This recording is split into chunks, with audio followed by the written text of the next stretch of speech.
Cita autor, primer story time, chisme sobre cine, literatura, videojuegos, sociedad, arte, cultura en general, pero chisme al fin y al cabo, principalmente sobre mi vida. Estos videos los quise empezar a grabar porque el otro día me estaba acordando de una anécdota que yo dije, yo quisiera hablar de esto en mi canal, pero no sabía cómo enfocarlo, si hacer un video completo, si hacer un short.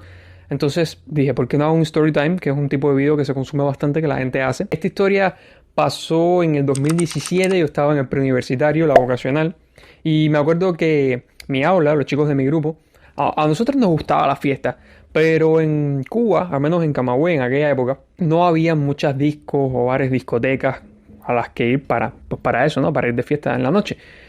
Casi todos eran estatales, casi todos te pedían carnet de mayoría de edad, 18 años, que ninguno de nosotros teníamos esa edad. Entonces lo que hacíamos era hacer fiestas en nuestras propias casas. Me acuerdo que las primeras las empezamos a hacer en la casa de mi papá, pero después hubo un momento en que empezamos a hacerla en casa de una chica. Ella tiene una casa bastante grande y ahí todos empezábamos desde las 10 de la mañana, llevábamos una piscina de estas inflables, la inflábamos ahí en el patio de la casa, botella de ron, botella de vino, reggaetón cubano, reggaetón latino, fiesta, borrachera, en fin, jóvenes de 17 años, imagínense.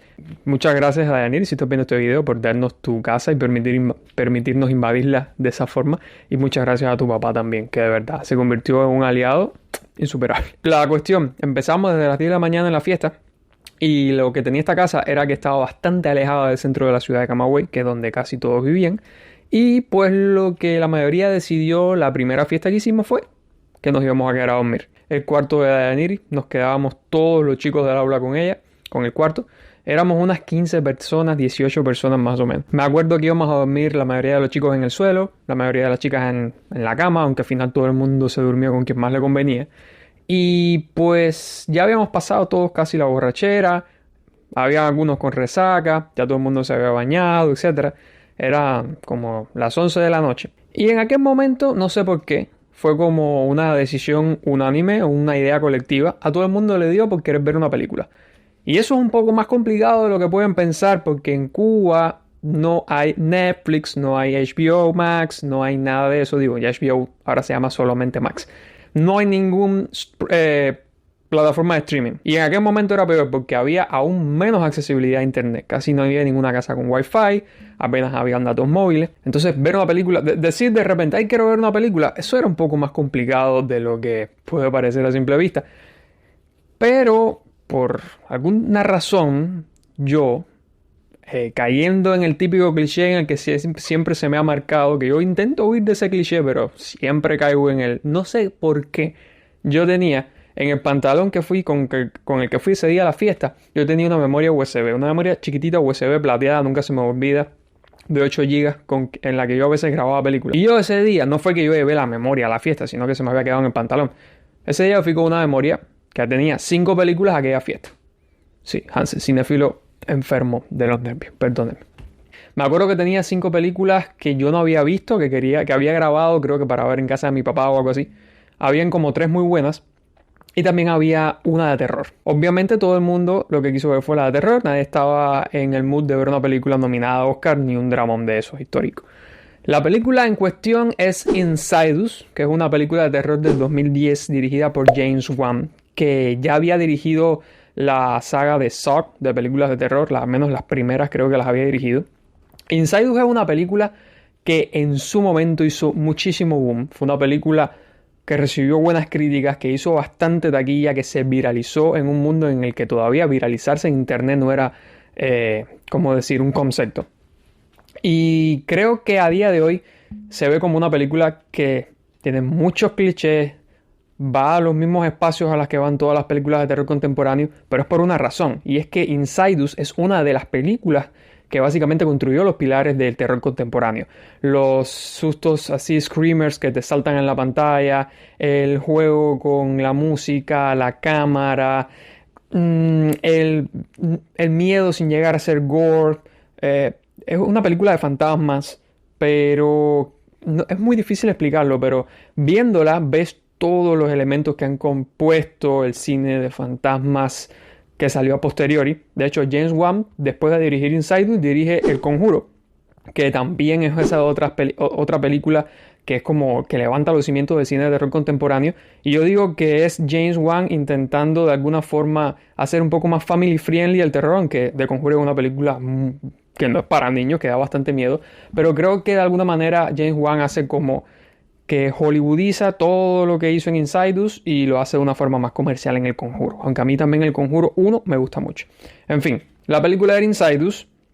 Y les digo todo esto porque quiero que sepan más o menos de qué patas cojea y cuáles son las cosas buenas que tenía esa película. Pues todo el mundo decidió verla. ¿Por qué les estoy contando esta anécdota? Porque quiero que se imaginen el escenario. 15 o 18 adolescentes, algunos todavía medio ebrios, delante de un televisor viendo una película de terror.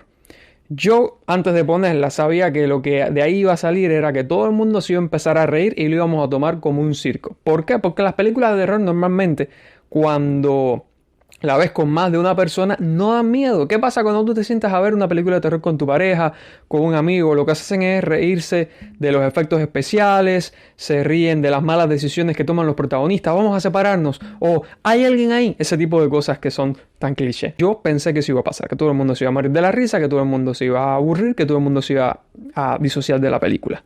Y al principio no estuve muy equivocado porque la película James Wan hace un buen trabajo presentando a los personajes. Creo que es un prólogo no muy largo en el que nos muestran a los personajes, pero lo hacen muy bien. Lo hacen muy bien. Muestran y no cuentan, que eso es algo que me gusta mucho. Sobre todo la relación entre la pareja, los padres de la familia, que son los protagonistas o uno de los protagonistas de la película. La muestran muy bien en los primeros. Ahora no sé, yo vi esa película hace mucho tiempo. Supongo que fueron los primeros 20 minutos, 25 minutos de película, es introduciéndonos a esos personajes. Y en ese tiempo, ahí había chicos mirando el teléfono celular, el otro conversando con el otro, habían dos ahí que estaban medio enamorados, pues enseñando su amor. Y estábamos yo y otros dos gatos raros más atendiendo la película y entendiendo qué estaba pasando. Llegó un momento en la película.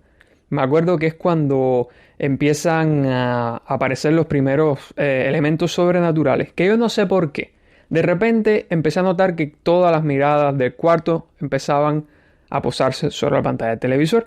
Y cuando ocurre el primer gran susto sobrenatural de la película, hay un silencio enorme en el cuarto. De la noche a la mañana, todos esos muchachos que estaban disociados haciendo sus cosas de adolescente empezaron a concentrarse en la película. Y ocurre una de las experiencias cinematográficas más surrealistas que yo he vivido en mis 24 años de cinéfilo. Y es que un cuarto con 18 adolescentes se concentró durante 1 hora y media en una película de terror.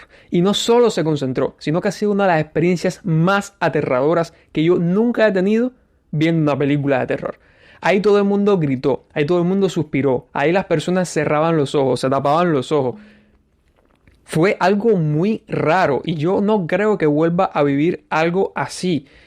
En un contexto como el del cinéfilo cubano, que no estamos acostumbrados a ir a una pantalla enorme de cine, a compartir el cine como un evento social. Los cubanos estamos acostumbrados a ver películas en casa. La era de las plataformas de streaming a nosotros no nos toma por sorpresa. Para nosotros el cine era lo extraño y no lo cotidiano. Creo que en un concepto así, el vivir como cinéfilo, estar rodeado de tantas personas y que a tantas personas les dé miedo la misma película que tú, fue súper. Y es algo súper loco que haya pasado. Nunca más me ha pasado en toda mi vida. Y estoy seguro que le pueden preguntar ahora mismo a esas 15 o 18 personas, una por una, cuál ha sido de las películas más aterradoras que han visto. Y les van a decir, aquella que vi en casa de Daniris, a mí no me pregunten el nombre porque yo no estaba atendiendo los primeros 20 minutos de película o me había tomado 2 botellas de ron 3 horas antes. Pero yo casi me muero de miedo con esa película. Tanto fue así el éxito de mi elección que en la próxima fiesta acordamos, ¿saben qué? Vamos a ver otra película de terror. Y hubo exactamente lo mismo ese día. Hubo mucho alcohol, hubo mucha música, hubo mucho baile, hubo mucha risa. Y al final hubo película de terror que hubo Hansel. Pero esta vez Hansel se quiso pasar un poquito de inteligente, un poquito de cinéfilo, así pesadito. Y llevó The Grudge, el remake de una película de terror japonesa que salió en el 2004. Que a mí me encanta, es muy buena película. Pero ya a la gente no le enganchó tanto. Casi todos se quedaron besuqueando, algunos se durmieron y pues solo yo y como 2 más nos quedamos hasta el final de esa. Por si fuera poco, llevé la segunda parte, que a mí no me gusta tanto, pero sí que me gusta también. Y al final creo que yo y otra amiga más fuimos los únicos que nos quedamos viéndola hasta el final porque... En fin, eso fue todo, mi primer story time del canal. Yo sé que el chisme quizás no fue muy picante, no fue muy wow, así mind blow, pero a mí me resultó súper curioso y de verdad les recomiendo la película de Insidious si la miran con esa mentalidad de que es como una de las películas primigenias del cine de terror contemporáneo. Quiero aprovechar también el video para agradecer por todos esos ratos inolvidables a todos los chicos de mi grupo de la vocacional. Fueron 3 años que los pasé de maravilla con ustedes, de verdad que sí. Y miren, a día de hoy, tantos años después, me sigo acordando de todas esas vivencias que tuvimos juntos. A pesar de que hay muchos regados por Estados Unidos, por Latinoamérica, por Europa, otros que quedan en Cuba. Me acuerdo de ustedes muchísimo, de verdad. Y al papá de Daniris, de verdad, muchísimas gracias por todo y perdón por ese vaso de cristal que te rompí borracho. Yo no estaba en mis casillas, de verdad, discúlpame. Nos vemos en una próxima cita de autor y si les gustó el story time no se pueden perder el próximo porque ahí les voy a contar de la vez que me perdí solo en México por ir al cine. Así que muchas gracias y como siempre les digo, nunca dejen de buscar historias. Chao, chao.